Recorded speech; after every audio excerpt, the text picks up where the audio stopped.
Hello friends, this is Kanchan Singh and welcome back to my channel maths with KS. Friends, आज ये CDP की 3rd class है। तो अगर आपने लास्ट क्लास नहीं देखी है तो उनका लिंक आपको डिस्क्रिप्शन में मिल जाएगा, आप एक बार चेकआउट कर सकते हो। तो जैसे लास्ट क्लास में हमने डिस्कस किया था टाइप्स ऑफ डेवलपमेंट, मतलब मेजर टाइप्स जो हैं डेवलपमेंट के, उनमें से हमने 2 जो हैं वो हम डिस्कस कर चुके थे। आज लास्ट के जो उसके 2 बचे हुए हैं वो डिस्कस करेंगे। उसके बाद हम प्रिंसिपल ऑफ डेवलपमेंट आज डिस्कस करेंगे। तो चलिए स्टार्ट करते हैं क्लास। देखिए, जो 4 types major types of development है वो होते हैं 4: फिजिकल, कॉग्निटिव, सोशल और इमोशनल। तो सोशल और इमोशनल डेवलपमेंट है वो जो आपस में क्या होते हैं, कनेक्टेड होते हैं। वैसे ये चारों डेवलपमेंट में ही आप क्या बोल सकते हो कि इंटर रिलेटेड होते हैं, मतलब एक दूसरे से क्या होते हैं, अंतर संबंधित होते हैं। इन्हीं को आप शॉर्ट फॉर्म में क्या याद रख सकते हो, PCSE। जो PCS का एग्जाम होता है ना, आप उससे इसको याद रख सकते हो, ठीक है। तो हमने फिजिकल और कॉग्निटिव डिस्कस कर लिया था लास्ट क्लास में। आज अभी हम क्या डिस्कस करेंगे, सोशल डेवलपमेंट। तो देखिए, सोशल डेवलपमेंट क्या होता है, जैसे आप सबको पता है कि ह्यूमन बीइंग कैसा है, मनुष्य कैसा है, सामाजिक प्राणी है। तो आप जिस भी समाज में रहते हो, आप सबको ये अच्छे से पता होगा कि उस समाज के, उस पर्टिकुलर समाज के कुछ अपने रूल्स हैं, कुछ रेगुलेशन है जिन्हें आपको फॉलो करना पड़ता है। तो वहीं से जब आप वो रूल्स और रेगुलेशन फॉलो करते हो तो आपको पता चलता है कि हाँ, आपको कैसे बिहेव करना है, कैसे बात करनी है, किस जगह पे किससे हमें कैसे बोलना है। तो यही जो आपका डेवलपमेंट होता है, यही आपका डेवलपमेंट क्या कहलाता है, सामाजिक विकास कहलाता है। कि आप सोसाइटी से धीरे धीरे जो कुछ सीखते हो वो आपका क्या होता है, सोशल डेवलपमेंट। देखिए, सोशल डेवलपमेंट क्या है, जो अभी मैंने बताया कि समाज के नियमों का अनुपालन करना ही क्या है, समाजीकरण कहलाता है। यानी उस समाज के, जिस समाज में भी आप रहते हो, वहाँ की वैल्यूज़, वहाँ के जो नियम हैं, उन सबको आप उनको फॉलो करना, वहाँ से आप कैसे बिहेव करना है, वो सब आपका सीखना ही आपका क्या कहलाता है, सामाजिकरण कहलाता है। अगर ये हम बात करें कि सामाजिकरण कब तक, यानी कि जो सोशल डेवलपमेंट है वो कब तक चलता रहता है, तो वो टिल डेथ तक आपके चलता है, यानी कि बर्थ टू डेथ तक आपके चलता रहता है। यानी कैसी प्रक्रिया है, यह एक लाइफ लॉन्ग प्रक्रिया है, यानी जीवन पर्यंत चलने वाली प्रक्रिया। क्योंकि आप समाज में, जिस भी समाज में रहते हैं, तो आप वहाँ पूरे टाइम ना कुछ तो सीखते ही रहते हैं हमेशा। आप उस समाज से, मान लीजिए आप अभी एक शहर में हैं, फिर जॉब के लिए आप कहीं और जाएंगे या फिर और किसी से मिलेंगे, तो जब भी आप लोगों से इंटरेक्ट करोगे, दूसरे लोगों से, तो आप कुछ ना कुछ हमेशा सीखते ही रहते हो। इसीलिए बोलते हैं कि सोशल डेवलपमेंट कैसी है, एक लाइफ लॉन्ग प्रक्रिया है, ठीक है। लास्ट और चौथा टाइप कौन सा है, इमोशनल डेवलपमेंट। अगर इमोशनल डेवलपमेंट की हम बात करें तो जैसे आप सबको पता है कि इमोशंस क्या है, हमारी लाइफ में कलर्स भरते हैं, यानी हमारी लाइफ को कलरफुल बनाते हैं। तो इमोशनल डेवलपमेंट यानी कि सांवेगिक विकास जो है वो क्या है, मतलब अपने संवेगों को मैनेज करना, उनको जानना, वही क्या है, वो है हमारा इमोशनल डेवलपमेंट। और इमोशनल डेवलपमेंट और सोशल डेवलपमेंट आपस में इंटर रिलेटेड हैं। कैसे हैं, तो देखिए, अगर आपको अपने इमोशंस पे कंट्रोल नहीं होगा तो आप बाहर जाके किसी को किसी भी टाइम कुछ भी बोल दें। बाय चांस आपका मूड यहाँ पे ख़राब है, घर से आपका मूड ऑफ हो गया है और बाहर आप कहीं पे गैदरिंग में गए और वहाँ पे किसी को आप कुछ भी बोल दिए गुस्से में, तो वो चीज़ है कि आप अपने इमोशंस को कंट्रोल नहीं कर पाए। मतलब आपको अपने इमोशंस पे कंट्रोल करना नहीं आता कि किसके सामने कैसे बिहेव करना है। तो इसलिए बोलते हैं कि अगर इमोशनल डेवलपमेंट आपका अच्छा नहीं होगा तो सामाजिक डेवलपमेंट भी उतना अच्छा नहीं होगा। जैसे मैंने अभी आपको एग्जाम्पल दिया कि अगर आप घर से गुस्से में निकल के बाहर किसी गैदरिंग में आप गए और वहाँ पे किसी को कुछ बोल दिया, तो वहाँ पे जितने भी लोग प्रेजेंट होंगे उन्हें लगेगा कि हाँ, इससे बात नहीं करना चाहिए, या आपके लिए अलग अलग परसेप्शन बन जाएगा कि हाँ, ये इंसान सही नहीं है। तो आपका सोशल डेवलपमेंट क्या होगा, वहाँ पे अफेक्ट हो गया, आपसे ज़्यादा लोग मिलना नहीं चाहेंगे।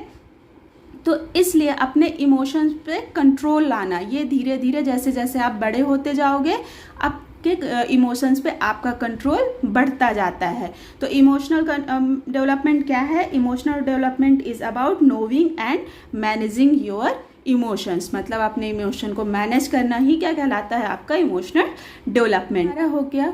अब नेक्स्ट हम डिस्कस करते हैं प्रिंसिपल ऑफ डेवलपमेंट। तो प्रिंसिपल ऑफ डेवलपमेंट आप बहुत अच्छे से करना है, क्योंकि इससे एक क्वेश्चन आपका मतलब 1 नंबर तो जरूर पूछते हैं, या फिर ये आपका एक बहुत अच्छा कॉन्सेप्ट आपका डेवलप करेगा। तो इसको आप बहुत अच्छे से, जितने भी प्रिंसिपल हैं वो आपको अच्छे से लर्न होना चाहिए। प्रिंसिपल ऑफ डेवलपमेंट डिस्कस करने से पहले आपने अभी अगर लास्ट एग्जाम के क्वेश्चन पेपर उठा के देखे होंगे तो उसमें एक कॉन्सेप्ट आया है प्लास्टिसिटी। तो प्लास्टिसिटी इसी से रिलेटेड है, तो पहले हम उसको डिस्कस कर लेते हैं कि वो होता क्या है। ये अगर हम प्लास्टिसिटी इन डेवलपमेंट की बात करते हैं तो आप बस इतना समझ लीजिए इस टर्म से कि इसका मतलब जो होता है, आप इसको कैसे इस डेवलपमेंट से रिलेट करोगे, तो इसका मतलब होता है फ्लेक्सिबिलिटी, मतलब कि ये कितना लचीला होता है। जैसे आपको पता है कि डेवलपमेंट कैसा है, डेवलपमेंट में चेंज पॉसिबल है, सिर्फ आपको मैंने लास्ट क्लास में जैसे बताया था कि वो रिवर्स नहीं हो सकता, मतलब विकास कभी भी रिवर्सिबल नहीं होता, बस आप ये याद रखना। लेकिन उसमें चेंज तो संभव है, मॉडिफिकेशन तो उसमें हो सकता है टाइम टू टाइम। जैसे आप अभी कुछ आपको थोड़ी चीज़ आती है, कोई भी आप स्किल ले लीजिए, लेकिन आप धीरे धीरे उसमें मास्टरी कर सकते हो, मतलब वो इम्प्रूवमेंट तो उसमें पॉसिबल है, मतलब वो चेंज तो हो सकता है, लेकिन वो रिवर्सिबल नहीं हो सकता। अब ये सपोज कीजिए कि आप ये सोचे कि हम अभी 16 ईयर के हैं और हम सडन कितने 2 ईयर के हो जाएं, तो ये पॉसिबल नहीं है, बट हाँ उसमें चेंज या मॉडिफिकेशन पॉसिबल है। तो बस इस वर्ड का मतलब सिर्फ आप इतना ही याद रखना कि ये फ्लेक्सिबल है, या आपको और डिफिकल्टी हो रही है तो आप इससे याद रख सकते हो कि ये डेवलपमेंट कैसे लाइफ लॉन्ग चलता रहता है ना, एक कंटिन्यूअस प्रोसेस है। तो प्लास्टिक से आप याद रख सकते हो कि जैसे प्लास्टिक आप उसको कितने साल ऐसे डाल दो वो नहीं खराब होती, नहीं नष्ट होती, मतलब वो कितनी फ्लेक्सिबल होती है। तो एक लाइफ लॉन्ग प्रोसेस से आप याद रख सकते हो कि development is a continuous process. ठीक है, इन दो बस आप वर्ड से अच्छे से याद रखना, तो आप इसका मीनिंग निकाल लोगे। प्लास्टिसिटी का मतलब है कि ये इसमें लचीलापन होता है, प्लास्टिसिटी इन डेवलपमेंट मतलब इसमें लचीलापन होता है, ये कॉन्टिन्यूअस प्रोसेस है। देखिए आप इससे याद रख सकते हो कि development is plastic in nature. जैसे ही आपको ये टर्म आप याद आएगी ना आपको, तो उससे आप रिलेट कर पाओगे कि ये फ्लेक्सिबल होता है, कंटिन्यूअस प्रोसेस होता है, लाइफ लॉन्ग प्रोसेस होता है। ठीक है, तो प्लास्टिसिटी का मतलब ये है।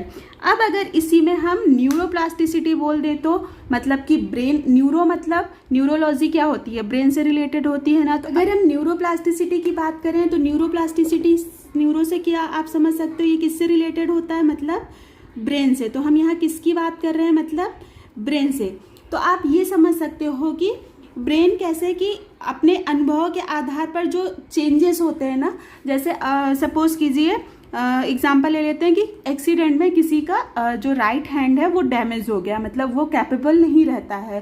तो आप ये चीज़ नोटिस कर सकते हो कि कुछ दिन के बाद जब उसका राइट हैंड काम नहीं करता है तो धीरे धीरे धीरे वो जितने सारे काम जो राइट हैंड से करता है था, जैसे राइटिंग का वर्क या जो भी, वो अपने लेफ्ट हैंड से करना शुरू कर देता है। तो इसका मतलब क्या हुआ कि जब ज़रूरत हुई, मतलब जब उस ब्रेन को ऐसा लगा कि हाँ ये वाला पार्ट हमारा काम करने के लिए लायक नहीं बचा है, अब हमें दूसरे की हेल्प लेनी पड़ेगी, तो वो धीरे धीरे वहाँ पे शिफ्ट हो जाता है। मतलब राइट हैंड का काम जो होगा वो धीरे धीरे ब्रेन जो है वो अपने लेफ्ट हैंड से करवाने लगेगा। तो यही मतलब है न्यूरोप्लास्टिसिटी। जैसे प्लास्टिसिटी में आप एक वर्ड और जो मैंने अभी बोला था कि ये कैसा फ्लेक्सिबल है, आप वहीं पे और ऐड कर सकते हो कि ये क्या है, चेंजेबल है ना, क्योंकि अभी चेंज हुआ ना। तो इससे भी याद रख सकते हो कि अगर एक ब्रेन को सिग्नल पहुंचा कि नहीं ये चीज़ इस हैंड से नहीं हो सकती है, हमें दूसरे की हेल्प लेना है, तो वो धीरे धीरे धीरे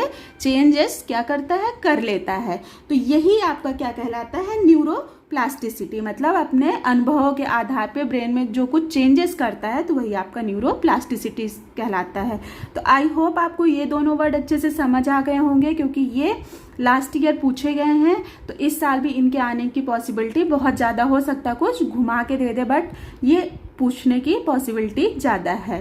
तो चलिए प्रिंसिपल ऑफ डेवलपमेंट डिस्कस कर लेते हैं। अगर हम फर्स्ट प्रिंसिपल की बात करें तो फर्स्ट प्रिंसिपल है आपका प्रिंसिपल ऑफ कंटिन्यूटी। तो कंटिन्यूटी क्या होती है, जैसे हम इतनी बार अभी हम आपको बता चुके हैं कि ये वूम टू टूम मतलब माँ के गर्भ से लेके आपके कब्र तक जाने तक ये क्या रहता है, विकास चलता रहता है, कंटिन्यू प्रोसेस है। तो इसमें सिर्फ आप इतना, इसमें आप वूम टू टूम याद रखोगे तो ये अपने आप याद रहेगा, नहीं भूलेगा। फर्स्ट है प्रिंसिपल ऑफ कंटिन्यूटी। सेकंड आपका है जनरल टू स्पेसिफिक। तो जनरल टू स्पेसिफिक में आप कैसे समझ सकते हो कि ग्रॉस टू फाइन मोटर्स पे कंट्रोल आना। पहले जैसे आपको पता है कि बड़ी मसल्स पे कंट्रोल आपका आता है तो वो क्या हो गया जनरल, और जब आपको फाइन मोटर्स पे आपका कंट्रोल आने लगेगा तो वो क्या हो गया जनरल टू स्पेसिफिक। मतलब जैसे मैंने लास्ट एग्जांपल भी दिया था कि किसी बच्चे को आप पेन पहले पकड़ने बोलोगे तो अपनी पूरी फिंगर से ऐसे होल्ड करेगा और कुछ दिन बाद धीरे धीरे वो ऐसे सिर्फ फिंगर से होल्ड कर लेता है, तो वही होता है मतलब जनरल टू स्पेसिफिक। अगर हम थर्ड लॉ की बात करें तो थर्ड इसमें है principle of individual differences.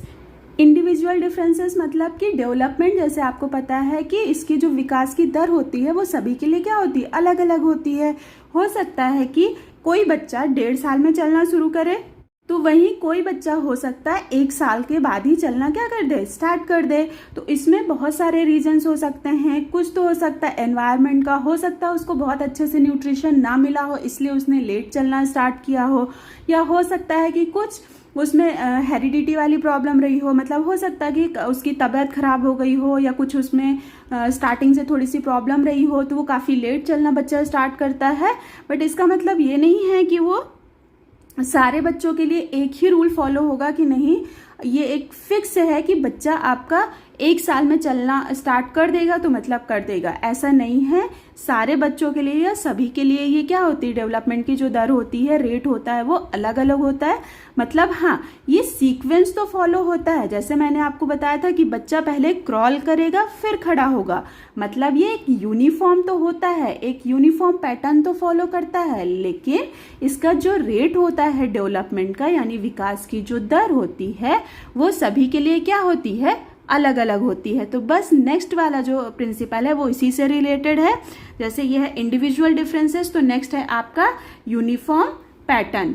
Next development है आपका प्रिंसिपल ऑफ यूनिफॉर्म पैटर्न। मतलब वही जो मैंने आपको बताया कि इसके लिए बच्चा पहले अगर इंडिया में हो, अमेरिका में हो या कहीं का भी बालक हो, पहले वो क्रॉल करना ही स्टार्ट करेगा, देन उसके बाद वो चलना स्टार्ट करेगा। कभी भी ऐसा नहीं हो सकता कि बच्चा पहले वॉक करना स्टार्ट करे उसके बाद वो क्रॉल करे, नहीं। इसका जो डेवलपमेंट का एक सीक्वेंस होता है बच्चा वही फॉलो करता है। जैसे जब बहुत छोटा बेबी होता है तो पहले धीरे से वो क्या पलटना स्टार्ट करता है, तो मतलब वो सभी बच्चों के लिए फॉलो होता है कि जो इसका पैटर्न है वो सभी जगह सेम होगा, मतलब वो जो सीक्वेंस होगा वो सेम रहेगा। बस याद रखना कि जो रेट होगा यानी जो अमाउंट होगा डेवलपमेंट का वो सबके लिए अलग अलग होता है, ठीक है। नेक्स्ट प्रिंसिपल की हम बात करते हैं तो प्रिंसिपल ऑफ डायरेक्शन यानी दिशा का नियम। तो ये आपका 2 टाइप का होता है, एक होता है सेफेलोकॉर्डल और दूसरा होता है प्रॉक्सिमो डिस्टल। तो जो सेफेलोकॉर्डल होता है वो आपका सिर से पैर की तरफ इसका जो डेवलपमेंट होता है वो कैसा होगा, सिर से पैर की तरफ ऐसे डेवलपमेंट होगा, ठीक है। और जो प्रॉक्सिमो डिस्टल होता है वो आपका कैसे होता है, वो आपका सेंटर टू पेरिफेरल होता है, मतलब इस डायरेक्शन से ऐसे बाहर की ओर होगा चारों तरफ, मतलब centre to peripheral.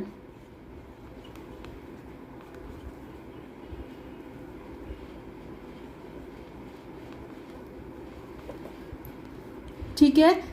Centre to peripheral मतलब जैसे पहले देखिए आपकी रीढ़ की हड्डी का विकास होता है, उसके बाद धीरे धीरे शोल्डर के पास आता है, शोल्डर से फिर उसका कंट्रोल कैसे आगे हाथ की तरफ होता है, हाथ से फिर कहाँ पे आता है, ऐसे फिंगर्स की तरफ आता है डेवलपमेंट, ठीक है। तो इसीलिए ये कैसा है, मतलब सेंटर टू पेरिफेरल, सेंटर से बाहर की ओर जाता है।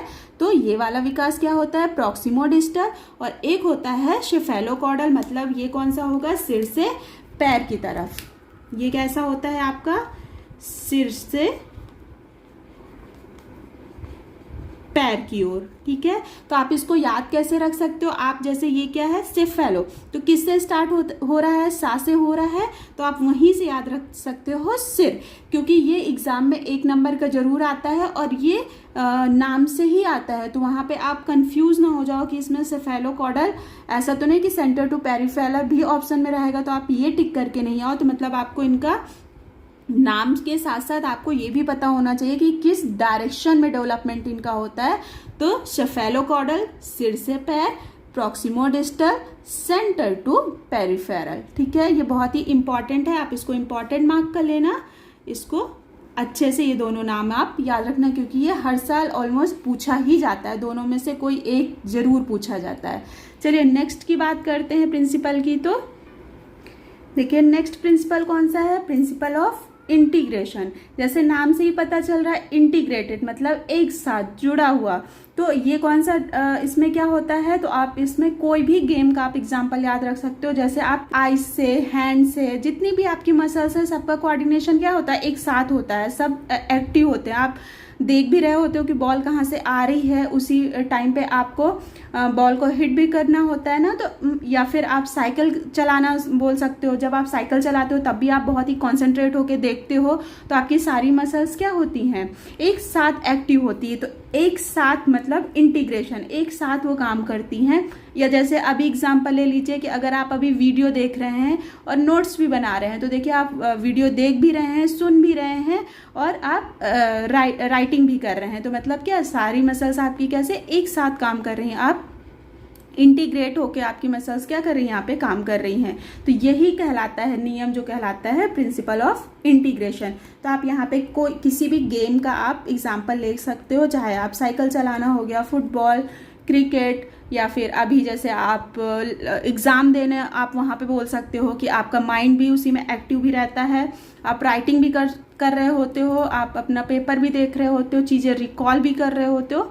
तो आप जो एग्जाम्पल से आपको याद रखना है, बस इंटीग्रेशन आप याद रखोगे ना कि एक साथ, सबका एक साथ काम करना, तो आपको ये प्रिंसिपल अच्छे से वहाँ पे कर लोगे आप एग्जाम में। नेक्स्ट प्रिंसिपल जो है वो इंटर रिलेशन वाला है। तो मैं आपको पहले ही एग्जाम्पल के थ्रू बता चुकी हूँ कि जो आपका PCSE है, मतलब फिजिकल, कॉग्निटिव, इमोशनल और सोशल डेवलपमेंट है, ये सब जो है चारों डेवलपमेंट वो आपस में क्या है, इंटर रिलेटेड है। मतलब अगर आपका फिजिकल डेवलपमेंट सही से नहीं होगा तो आपका कॉग्निटिव इफेक्ट करेगा, क्यों, या कॉग्निटिव आपका अच्छे से डेवलपमेंट नहीं है तो हो सकता उससे फिजिकल डेवलपमेंट आपका अफेक्ट हो। कैसे, जैसे सपोज कीजिए कि आपको स्टार्टिंग में बच्चे को स्टार्टिंग में कोई भी बीमारी हो गई, तो मतलब उसको कोई ऐसा मेंटल उसको कोई ऐसा प्रॉब्लम आ गया कि हो सकता है कि उसका फिजिकल डेवलपमेंट उतना अच्छे से नहीं हो, ब्रेन में कुछ उसकी कमी आ गई जिससे हो सकता है उसको सुनाई ना दे या उसको दिखाई ना दे, या हो सकता है वो बोलने में उसको कोई इशू आ गया। तो मतलब अगर कॉग्निटिव डेवलपमेंट नहीं होगा तो उससे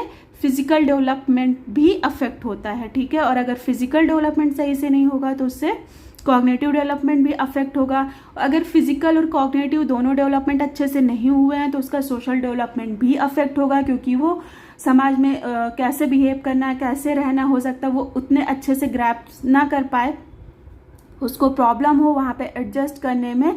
हो सकता है उसका अगर इमोशनल डेवलपमेंट अच्छे से ना हो तो बाकी जो 3 डेवलपमेंट हैं वो आपके अफेक्ट होंगे। मतलब वो अगर उसको डिप्रेशन का प्रॉब्लम है या कुछ भी ऐसा इशू आ गया उसके इमोशंस में, या वो कंट्रोल नहीं कर पाता है, तो हो सकता है उसका जो फिजिकल डेवलपमेंट है वो काफ़ी अफेक्ट हो, क्योंकि हो सकता है उसको बहुत ज़्यादा गुस्सा आता है तो उसको खाने पे ध्यान ना दे तो उसका फिजिकल डेवलपमेंट अफेक्ट होगा। या बहुत ज़्यादा उसको गुस्सा आता हो तो उस टाइम पे वो कुछ भी कर सकता है, मान लीजिए तेज़ बाइक चला के वो चला गया तो उसका एक्सीडेंट हो जाए तो उसका फिजिकल डेवलपमेंट अफेक्ट होगा। तो इन शॉर्ट ये जो चारों डेवलपमेंट है आपके फिजिकल, कॉग्निटिव, इमोशनल और सोशल, ये सब आपस में क्या है, इंटर रिलेटेड है, ठीक है। तो ये आपका लास्ट प्रिंसिपल है।